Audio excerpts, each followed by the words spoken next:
A hands-on guide to event loops, child processes, and worker threads in Node.Js. What makes Node.js so performant and scalable?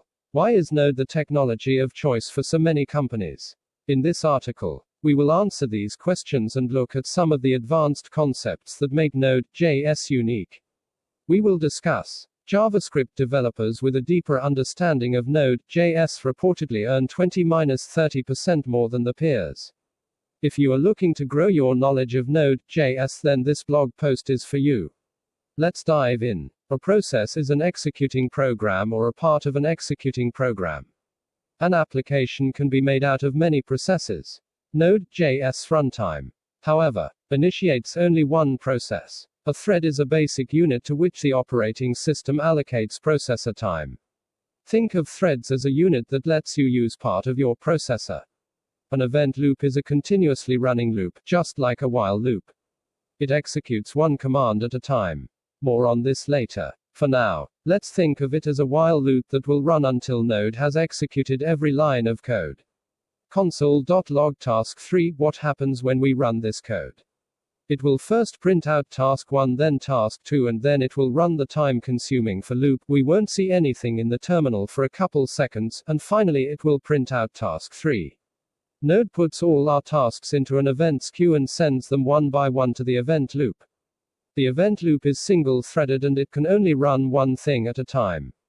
So it goes through task 1 and task 2, then the very big for loop, and then it goes to task 3. This is why we see a pause in the terminal after task 2, because it is running the for loop. Console.log task 3. Pro tip: you can generate a 100 MB file in Linux or Mac just by running this command, dd if equals dev urandom of equals ridiculously large file.txt/bs equals 1,048,576 count equals 100. We naturally assume that this will output something similar. Just like the for loop, reading big files takes time. The execution on the event loop will take some time. However, we get something totally different. Done reading file, but what caused this?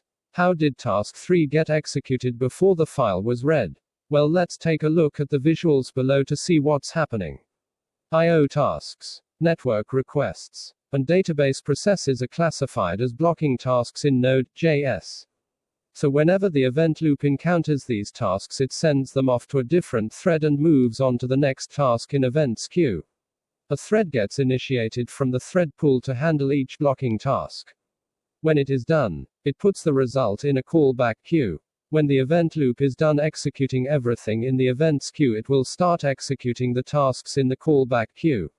So that's why we see done reading file at the end. JavaScript was created to do just simple things in web browsers such as form validation or simple animations. This is why it was built with a single-threaded event loop model. But running everything in one thread is considered as a disadvantage. In 2009, Ryan Dahl, the creator of Node, saw this simple event loop model as an opportunity to build a lightweight web server. To better understand what problem Node.js solves, we should look at what typical web servers were like before Node.js came into play. This thread will take care of reading client requests, processing client requests, performing any blocking I/O operations, if required, and preparing a response. The main drawback of this model is handling concurrent users. So let's say if we have more users visiting our site than there are available threads, then some users will need to wait until a thread frees up to get a response. If a lot of users are performing blocking I/O tasks, then this wait time also increases. This is also very resource heavy, so if we are expecting 1 million concurrent users, we better make sure we have enough threads to handle those requests. Moreover, the server itself starts to slow down because of the increasing load. There's also the overhead of context switching between threads. And writing applications to optimize threads resource sharing can be painful. Because of the single-threaded model Node.js, it doesn't need to spin off new threads for every single request. Node.js also delegates blocking tasks to other components, as we saw earlier. Since we don't really care about many threads, this makes Node.js very lightweight and ideal for microservice-based architecture. The single-threaded event loop architecture uses resources efficiently, but it does have some drawbacks. The Node.Js instance cannot immediately benefit from multiple cores in your CPU. A Java application can have immediate access to more memory as we upgrade our hardware, but Node runs on a single thread. This is 2020 and we are seeing more and more complicated web applications. What if our application needs to do complex computations? Or run a machine learning algorithm? Or what if we want to run a complicated crypto algorithm? In this case, we have to harness the power of multiple cores to increase performance. Languages like Java and C# can programmatically initiate threads and harness the power of multiple cores. In Node.js, that is not an option as we saw earlier.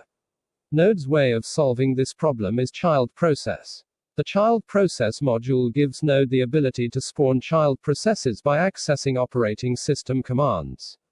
Let's assume we have a REST endpoint that has a long-running function and we would like to use multiple cores in our processor to execute this function. In the example above, we demonstrate how we can spin off a new process and share data between them. Using the forked process, we can take advantage of multiple cores of CPU. Child process is a good solution, but there's another option. The child process module spins off new instances of Node to distribute the workload. And all these instances will each have one event loop, one thread, and one process. We check if it is the main thread and then create two workers and pass on messages. On the worker thread, the data gets passed on through the postMessage method and the workers execute the command. Since worker threads makes new threads inside the same process, it requires fewer resources. Also, we are able to pass data between these threads because they have the shared memory space. As of January 2020, worker threads are fully supported in the Node.LST version 12. I highly recommend reading this post if you want to learn more about worker threads. In this article, we looked at how the event loop model works in Node.js.